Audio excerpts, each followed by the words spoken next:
ወይኔ ሰሚራ ስንቱን እንዳላንበረከኩት በፍቅር ስም አንድ ተራ ሰው ይሸውደኝ። እንዴት አመንኩት? ይቺ የድሮ ሚስት ናት አይደል?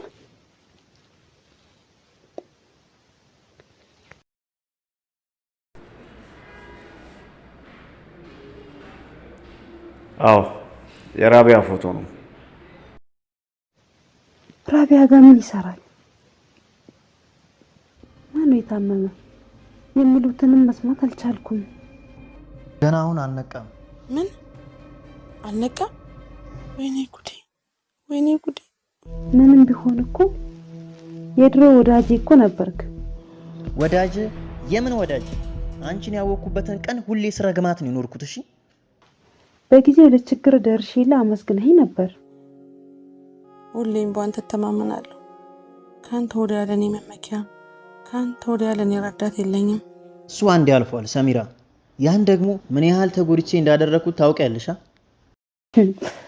አዘለም አንጠለጠለም ያው ነው ባክህ። ፋይሉ እንድዘጋልህ ከፈለክ ምን እየተካሄደ እንዳለ ንገረኝ። ያለበለዛ ተረጋግሽ። ቆይ አንዴ የምትፈልጊውን ነገር በሙሉ እነግርሻለሁ። ነገር ግን ደግሞ ዶክተሮቹ በጣም እየተረባረቡለት ነው። የኔም ባሁን ለሱ እንደማይጠቅመው ምንም እንደማይፈይድለት በሚገባ አውቃለሁ። የሚያሳዝነኝ እንደዛ እየለመነኝ ልጁን ለማየት እየጓጓ ስራዬን ስለ እንዲህ መሆኑ ነው። እባክሽን ተረጋጊ። ምናልባት በቶሎ ወደ ራሱ ይመለስና እንደገና እንደ አዲስ ተጀምሮ ይሆናል።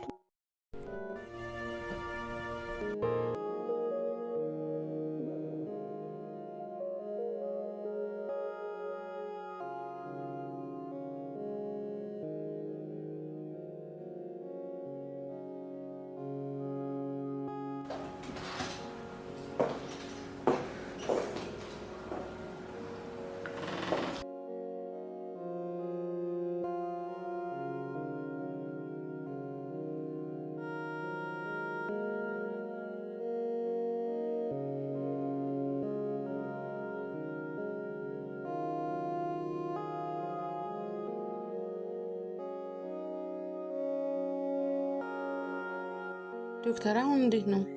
ከደረሰበት አደጋ አንፃር አሁን ጥሩ ሁኔታ ላይ ነው ያለው። አትጨነቂ፣ ደህና ይሆናል። አሁን ጥሩ ሁኔታ ላይ ነው ያለው። ስለ ሁሉም ነገር አመሰግናለሁ። አይዞሽ። እሺ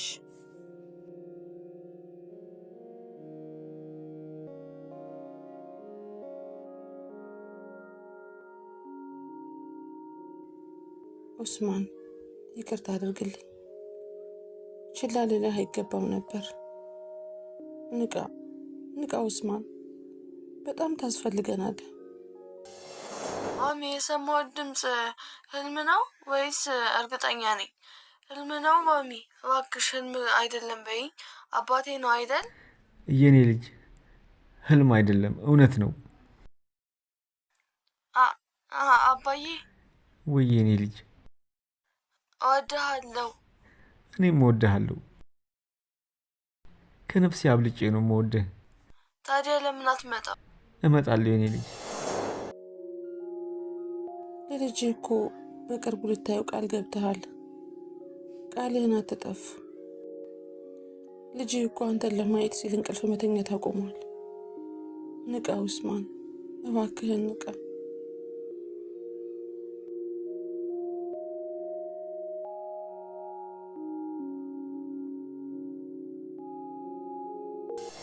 እስከ ዛሬ ድረስ ብቻሽን ሆነሽ እንደ እናትም እንደ አባትም ልጅን ስታሳድጊ ነበር።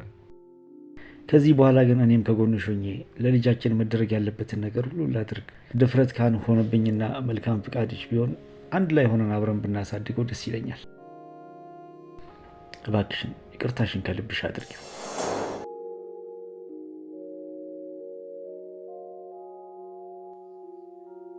ብቻ ደህና ሁን እንጂ እንዳልከኝ እሆናለሁ። እስከ ህይወቴ ፍጻሜ ማብሬ ለመሆን ዝግጁ ነኝ።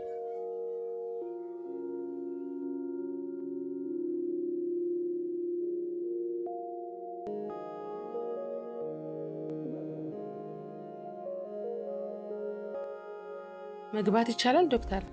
ትችያለሽ፣ ግቢ ራቢያ።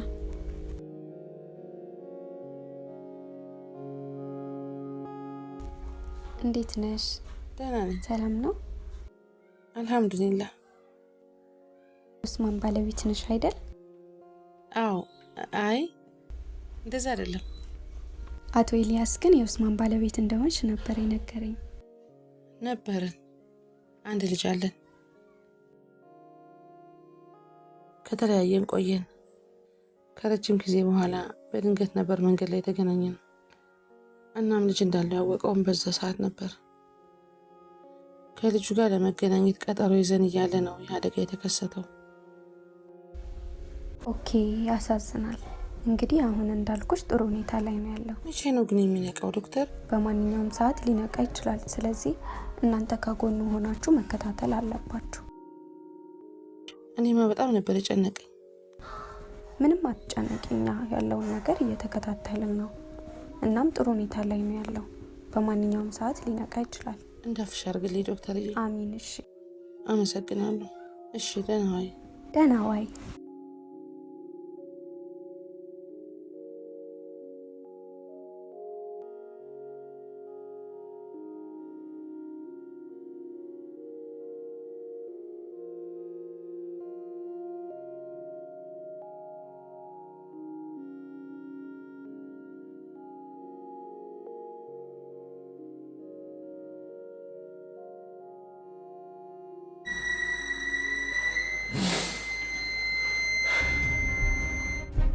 ውይ ነቃ እንዴ?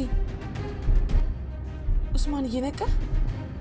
አልሐምዱሊላህ ጌታዬ፣ አልሐምዱሊላህ ጌታዬ። ለአንተ ምን ይሳናሃል? ኡስማንዬ ደህና ነህ?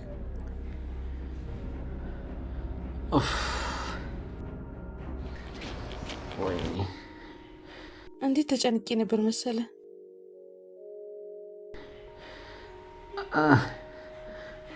ምን ሆኛለሁ? ምንድን ነው የሆንኩት? የት ነው ያለሁት? ሆስፒታል ነው ያለኸው። ሆስፒታል? አዎ ሆስፒታል ነው ያልሽው እኮ። ማን ያመጣኝ? የት ነው ያለሁት? የት ሆስፒታል ነው ያለሁት? እሺ ምን ሆኜ ነው የመጣሁት? እኔ ምን እንደሆንኩኝ አላውቅም። ትንሽ አሞህ ነበር፣ አሁን ግን ደህና ነህ። ተረጋጋ በቃ። ዶክተሯን እጠራታለሁ። ተረጋጋ እሺ። ቆይ ይቅርታ፣ ማነሽ አንቺ? እንዴ ማነሽ? አዎ አንቺ ማነሽ? አዎ ማነሽ እያልኩሽ እኮ። ራቢያ ነኝ። ራቢያ? ማነች ራቢያ? እንዴ ማነች ራቢያ? አዎ እባክሽን አላወኩም። ራቢያ ማነች? እኔ ምንም ማስታውሰው ነገር የለኝም። አታስታውሰኝም? እኔ ስራሴ ማን ነኝ? ምንም ላስታውስሽ አልቻልኩም። እሺ ማን ነው እዚህ ያመጣኝ? ኤልያስ ነው እዚህ ያመጣ። ያኔ አንተን ሲያምህ አንድ ላይ ነበራችሁ። እሱንም አታስታውሰውም? ኤልያስ? እሺ ኤልያስስ ማን ነው? እኔ ራሴ ማን ነኝ? ምንድን ነው የተፈጠረው? እንኳን እናንተን ራሴንም እያስታወስኩኝ አይደለም።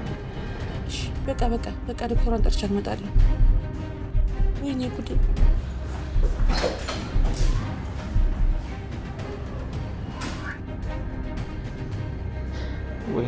ወይኔ ራሴን በጣም እያመመኝ ነው። በጣም ራሴን እያመመኝ ነው። እኔ ማንኝ? ለምንድን ነው ምንም ነገር ማስታወስ ያልቻልኩት? ማነው እዚህ ያመጣኝ? ወይኔ ራሴን መንጉድ ውስጥ ነው የገባሁት። ምንድን ነው የሆንኩት? ምንድን ነው የሆንኩት? እባካችሁ ማን ነኝ? ከየት ነው የመጣሁት? ምንድን ነው ሻው ማድረግ ያለብኝ? ለማንኛውም ከዚህ መሄድ አለብኝ። ከዚህ መሄድ አለብኝ።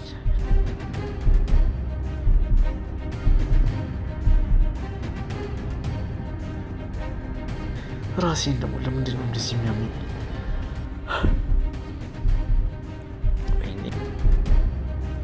መጅሊስ ፍላጎት የልብ የሚያደርሰው ድርጅታችን ለቤቱ ውበትን የሚያላብሱ መጅሊሶች ምቾትን ከጥራት ጋር አጣምሮ ደረጃውን በጠበቀ ቴክኖሎጂ በመታገዝ አልሙኒየም እና ኤምዲኤፍ ደንበኞቹ በሚፈልጉት ዲዛይን መጅሊሶችን እያቀረበ የሚገኝ ኢትዮ ሳዳት አረቢያ መጅሊሶች ነን።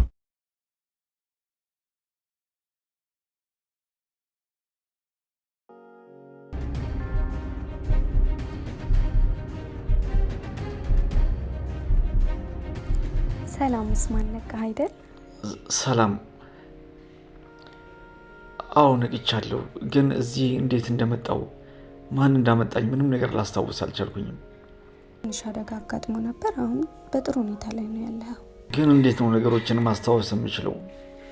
ምንም ነገር እኮ እያስታወስኩኝ አይደለም። በቃ የማውቀው ነገር ቢኖር እዚህ መሆኔን ብቻ ነው እንጂ ከዚህ በፊት ያለውን ነገር ምንም ላስታውስ አልቻልኩም።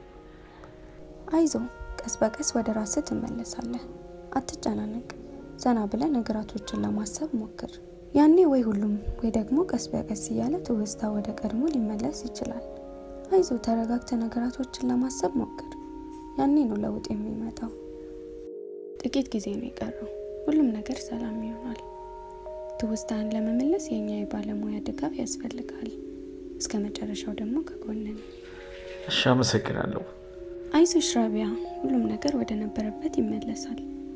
እናመሰግናለን ዶክተር። ተስፋ አደርጋለሁ።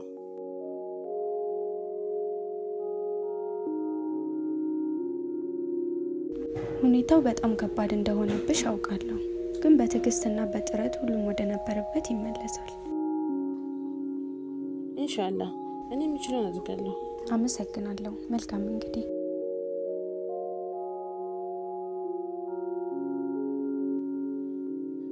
የኔ መከራ ማብቂያ የለውም ማለት ነው። ነቃልኝ፣ ወደ ራሱ ተመለሰ ብዬ ደስታዬን ሳላጣጥም እንደገና ሌላ ትልቅ ዱብዳ ላይ ወረደ። ይህንን እንዴት ነው የምወጣው? ይህንን እንዴት ነው የምሸከመው? ይህንን እንዴት ነው የምችለው? ይህንን እንዴት ነው የማልፈው? ጌታዬ፣ ይሄ እኮ ለእኔ በጣም ከባድ ነው።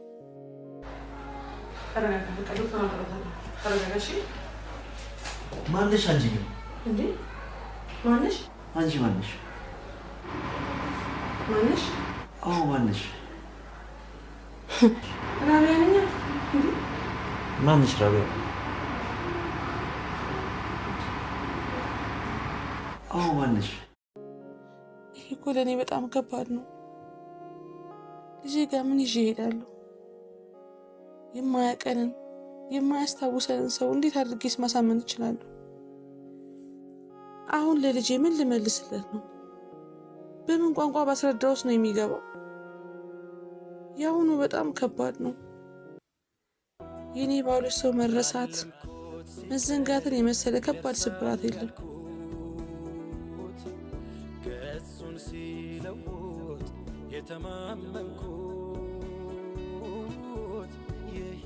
መትረፍ አለብህ ወንድሜ ኡስማን። በፍጥነት ማስታወስ አለብህ። አንተ መኖር አለብህ። አንተ መኖር የሚያጓጓ ልጅህ ደግሞ አንተን ማግኘት እየጓጓ መኖር አለብህ ኡስማን። ለልጅህ መኖር አለብህ። መትረፍ አለብህ። ይሄ ለአንተ አይገባም። እኔ እኮ ምንም ለመኖር የሚያጓጓኝ ነገር የለም። ምንም ለመኖር የሚያጓጓኝ ነገር የለም። እባክህን አምላኬ እሱን አትርፈው። አምላኬ እባክህ፣ ለሱ አይገባውም። አምላኬ እሱን አትርፈው እባክህ። ህይወት በቃ እንዲህ ነች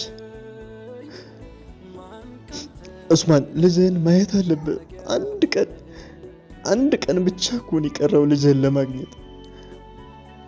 ግን አሁን መጨረሻ ላይ ልጅ እንዳለው እንኳን ዘንግቶታል። አሁን ይሄ ምን ይባላል?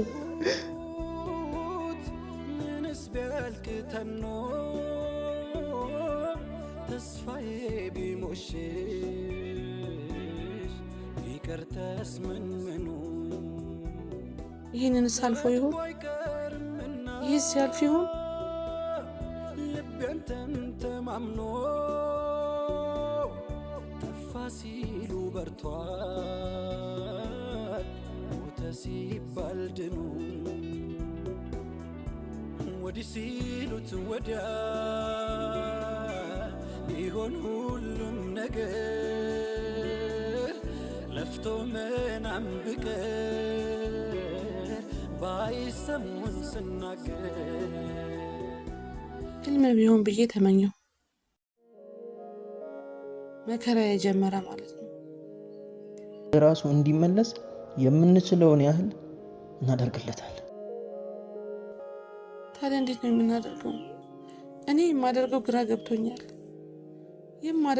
ገብቶኛል። ይኸውልሽ ራቢያ፣ አሁን እንግዲህ ዶክተሮቹ ያሉት ተረጋግታችሁ ቀስ በቀስ ውስጣው እንዲመለስ ማድረግ ትችላላችሁ ነው ያሉት። ስለዚህ ነው ነገር ደግሞ አንቺ መረጋጋት አለብሽ ራቢያ፣ እባክሽን ተረጋጊ። እሺ ለልጅስ ምን ልበለው? ልጅ እኮ አባቱን ደግሶ እየጠበቀ እኮ ነው ያለው። ነገ ይመጣል ብሎ እቅፍ አበባ ገዝቶ እየጠበቀ እኮ ነው ያለው። እሺ ለሱ እንዴት ላስረዳው? አባትህ ረስተዋል፣ አባትህ አያውቅህም ልበለው? ምን ልበለው? እሺ ለሱስ ይሄው ከነጋ 50 ጊዜ የሚሆን ደውሏል። ምን ልመልስለት?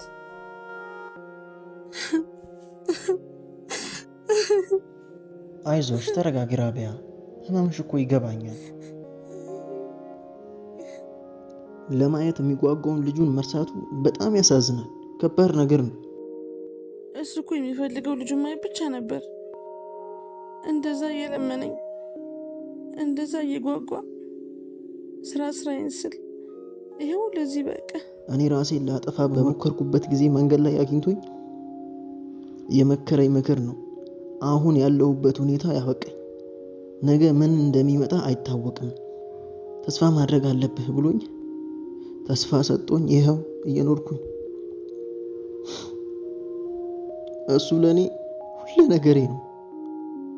በሱ ነው ህይወቴ የቀጠለው፣ ተስፋ ያገኘሁት በሱ ነው። ከዚህ ስቃይ ራሴን እገላግላለሁ። መገላገል እያለ አንተንማ ለመንኩ ዝም አልከኝ። ግን በቃኝ። ልጆቼ ጠብቁኝ።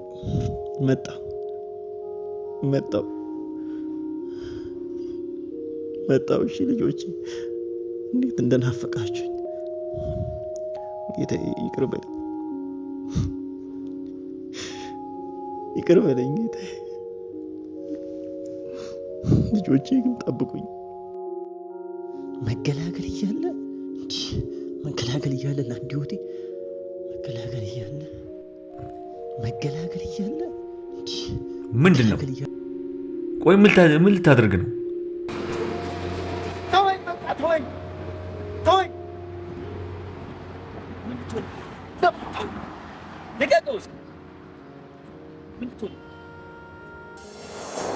እሱም ነው ነገን ለማየት የበቃሁት።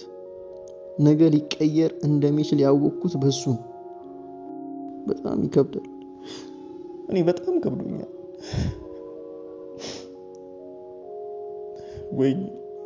ወይኔ ኡስማን፣ ይህንንስ አልጠበቅኩም ነበር። ቀሪ እድሜያችሁ ከልጅ ጋር ማሳለፍ ነበረ ምኞቴ።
ያለምኩት ሲቀር ይደርሳል ያልኩት ገጹን ሲለውጥ የተማመንኩት የህይወት መክፋት ሲያብከነክነኝ ማን ካንተ ሌላ መጠጊያ ሆነ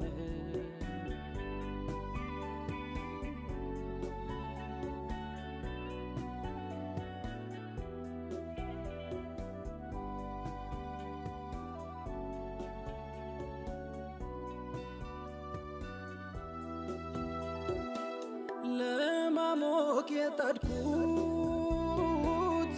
ምንስ ቢያልቅ ተኖ ተስፋዬ ቢሞሽሽ ቢቀርተስ ምኑ አሁንም አለቃም አይደል? ምን ይሻላል? ልጄ ደጋግሞ እየደወለብኝ ነው፣ ግን የምመልስለት ነገር አጣሁ። ምን ይባላል? ነገ ነበር ቀጠሯቸው።